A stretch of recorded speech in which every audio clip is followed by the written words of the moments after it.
研究指出，夜间咳嗽可能是胃食道逆流的表现，建议保护胃的健康的方法包括饮食干湿分离、饭后散步、睡前4个小时不进食，以及左侧躺睡。胃食道逆流的症状常被误以为感冒，应要减少刺激性的食物如烟、酒、咖啡。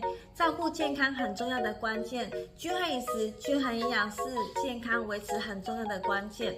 每天持续进步一点点，持续堆叠更多的健康意识，点赞、收藏、关注、加分享。慧君持续会把更多的营养资讯与您分享。关注慧君，成为你健康、幸福、营养满分的小天使，守护全家人健康。